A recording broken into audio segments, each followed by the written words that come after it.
بسم اللہ الرحمن الرحیم۔ السلام علیکم ورحمۃ اللہ وبرکاتہ۔ اسلامیہ جماعت ششم اور اس کا باب چہارم، سبق نمبر 4.1 جو مشاورت کی اہمیت اور فضیلت کے متعلق سبق ہے، اس کے لیکچر نمبر 2 میں خوش آمدید۔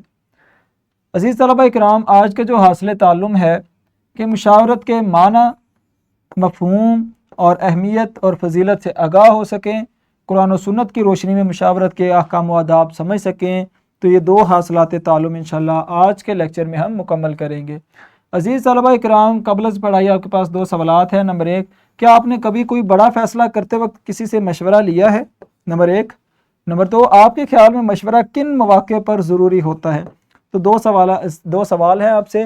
میں اساتذہ کرام سے گزارش کرتا ہوں کہ ویڈیو کو یہیں پہ روک دیں، پہلے طلبہ سے ان سوالات کے جوابات معلوم کریں، پھر ہم چلتے ہیں بقیہ لیکچر کی طرف۔ عزیز طلبہ، یقیناً آپ نے اچھے انداز میں اس سرگرمی کو مکمل کیا ہے۔ مشاورت، اس کا تعارف کیا ہے؟ مشاورت کا مطلب کسی معاملے میں دوسرے سے رائے یا رہنمائی حاصل کرنا، یہ مشاورت ہے۔ روزمرہ زندگی میں مشاورت کا استعمال کیا ہے کہ نوکری، کاروبار، رشتہ، تعلیم، علاج، سفر جیسے جتنے فیصلے ہیں، ان تمام کاموں میں ہمیں مشاورت کرنی چاہیے اور دوسروں کی رائے جو ہے وہ لینی چاہیے۔ مشاورت کی اہمیت اور فضیلت کے متعلق قرآن مجید میں مشورے کی تاکید کی گئی ہے اور ان کے معاملات آپسی مشورے سے طے ہوتے ہیں۔ سورہ شورى کی آیت نمبر 38 میں اللہ تعالیٰ نے فرمایا، اور حتیٰ کہ نبی صلی اللہ علیہ وسلم کو یہ حکم دیا گیا کہ صحابہ کے ساتھ نبی صلی اللہ علیہ وسلم مشورہ کیا کرتے تھے۔ اور اس کے بعد نبی کریم صلی اللہ علیہ وسلم کا مشاورت کا عمل کیا تھا، اور اللہ تعالیٰ کا نبی صلی اللہ علیہ وسلم کو صحابہ سے مشورے کا حکم، اور ضروری معاملات میں ان سے مشورہ کیجیے۔ سورہ آل عمران آیت نمبر 159 میں ہے۔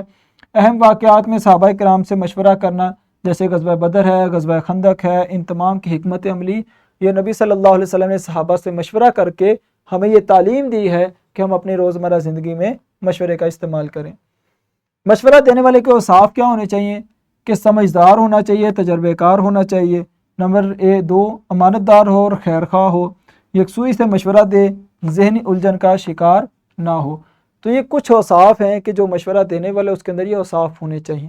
ایسا بندہ جو خائن ہے، جو آپ سے مخلص نہیں ہے، اسے مشورہ نہ لیں۔ مشاورت کے آداب کیا ہیں؟ شریعت میں طے شدہ امور میں مشورہ نہ کیا جائے، کہ جو شریعت نے پہلے ہی چیزیں بتا دی ہیں اس پر مشورہ کرنے کی ضرورت ہی نہیں ہے۔ مشورہ دینے کے بعد اصرار نہ کیا جائے۔ مجھ سے اگر مشورہ مانگا گیا، میرا کام مشورہ دینے کا، اس پر عمل کروانا میرا کام نہیں ہے۔ تو مجھ سے اگر رائے لی گئی ہے، میں مجلس میں، محفل میں رائے دے سکتا ہوں، رائے دے کر اس پر ہی عمل ہو، یہ لازمی نہیں ہے۔ مشیر کا متقی، پرہیزگار اور وقت شناس ہونا یہ ضروری ہے۔ مکمل بصیرت کے بغیر مشورہ نہ دے، پہلے وہ معاملے کو سمجھے، کیا سچویشن چل رہی ہے آس پاس، اور دونوں فریقین کے دلائل کو سمجھ کر یا اس سچویشن کو سمجھ کر پھر وہ اپنی بصیرت کے ساتھ اس مسئلے کے نوعیت کے متعلق مشورہ دے، یہی لازمی ہے۔ اسلامی تعلیمات اور مشاورت کا اصول کیا ہے؟ نمبر 1، استخارہ کر لینا چاہیے، اللہ تعالیٰ سے خیر طلب کرنا، اور اس کے بعد مشورہ تجربہ کار افراد سے رہنمائی لینا۔ نبی کریم صلی اللہ علیہ وسلم کا طریقہ کار کیا تھا؟ ہر بڑے معاملے میں مشورہ کرنا، یہ رسول اللہ صلی اللہ علیہ وسلم کی ایک حکمت عملی تھی۔ عزیز طلبہ، آج کے لیکچر میں ہم نے جو مشاورت کے اصول ہیں، آداب ہیں، اور قرآن و سنت میں اس کی جو اہمیت اور فضیلت ہے، اس چیز کو پڑھا ہے۔ اب آپ کے لیے سرگرمی ہے، گروپس میں مشورہ کی اہمیت پر گفتگو کریں، اپنے تجربات کا تبادلہ خیال کریں، اور مشورے کے کیا فائدہ ہوا، آپ نے اس سرگرمی سے کیا فائدہ ہوا، اس چیز کو بھی بتانا ہے۔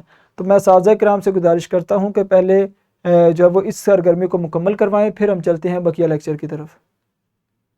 عزیز طلبہ، یقیناً آپ نے اچھے انداز میں سرگرمی کو مکمل کیا ہے۔ گھر کا کام یہ ہے کہ مشاورت کے آداب پر مبنی چارٹ بنائیں، جس میں سبق کے علاوہ کم از کم 3 مزید آداب بیان کیے گئے ہوں۔ یہ آپ نے گھر کا کام جو ہے وہ آپ کو دیا گیا، آپ نے اس کو مکمل کرنا ہے۔ خلاصہ کلام یہ ہے کہ مشاورت زندگی کے اہم فیصلوں میں رہنمائی فراہم کرتی ہے۔ نمبر 2، قرآن و حدیث میں مشورے کی اہمیت بہت فضیلت بیان کی گئی ہے۔ تجربہ کار اور اہل رائے افراد سے مشورہ لینے کا فائدہ ضرور ہوتا ہے۔ اسلامی تعلیمات کے مطابق ہر بڑے فیصلے سے پہلے مشورہ اور استخارہ کرنا چاہیے۔ یہ آج کے لیکچر کا جو ہے وہ خلاصہ کلام ہے۔ عزیز طلبہ کرام، اختتام یہ کہ آج ہم نے مشاورت کے معنی اور مفہوم اور اہمیت اور فضیلت کو پڑھا ہے۔